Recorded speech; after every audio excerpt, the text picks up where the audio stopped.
Hello everyone, Chief Canuck here, and we're finally getting some game modes added to Halo 5 this February. First up, 343 is adding an upgraded version of Neutral Bomb Assault, simply called Assault.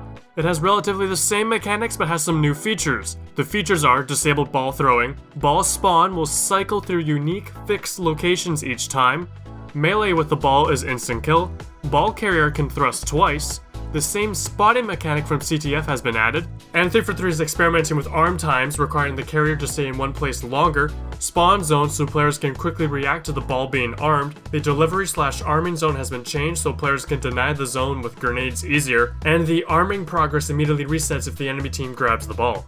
Of course, with the addition of the Gravity Hammer this month, Grifball is also being added. Grifball expert Nokia has been part of the development process. He has built the first Halo 5 Grifball court that will also launch with the update, and he worked with the weapon design team to get the damage and impulse blast of the Gravity Hammer to feel right, worked out the balance between Gravity Hammer and sword and the ball, and of course, Halo 5's Grifball will be complete with ground pound kills, ball throwing, and a Grif that can thrust, which will be interesting to see.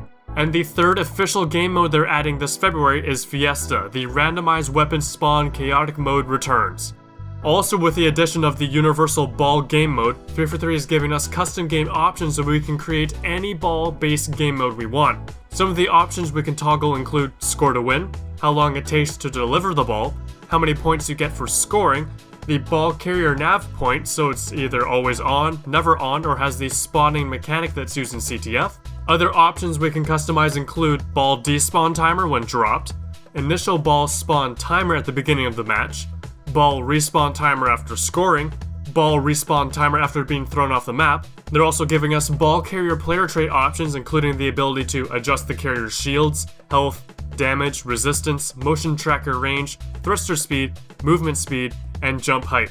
And you can enable or disable ball throwing. Other ball-specific options include the ability to enable or disable scoring for when the ball is carried or thrown in. You can set the delivery times, aka the arming timer, and point values for carrying or throwing in the ball, basically allowing us to recreate ricochet, and the ability to toggle scoring for just holding the ball, including how often you get points while holding and how many points you get, a la Oddball. They're also adding new features to Forge with the ball game mode. If you place multiple ball spawn locations, it will cause the ball to cycle through each spawn at each location each time it respawns, and you can also place multiple return zones, basically the scoring zone, to give players different options where they want to deliver the ball and score. Also, in the recent community update, 343 talked about the reasoning behind some recent changes to the game. They made it so that you cannot earn a champion rank from just your first 10 placement matches in Arena. The cap from placement matches is now 1700, and the champion CSR starts at 1800 rather than 1500. So now you can't get a champion rank right out of placement matches, and you won't be able to get one by simply completing your placement matches and being one of the first 200 people to do so. So now you have to actually earn it after your placement matches. Social Slayer is the featured weekend playlist. You may have seen the announcement earlier this week on Twitter that Arena Breakout has been removed from the Team Arena playlist. It was popular as a featured playlist, but based off feedback, it doesn't quite fit with the Team Arena playlist and those game modes. 343 is currently brainstorming as to how to bring back the game mode in some capacity in the future, whether it's in a different playlist or with another one, who knows. In the blog, they also discussed the reasoning behind the recent rec cost change for some weapons in Warzone. I made a video about those changes already. If you want to find out more, click the annotation on screen or check the link in the description.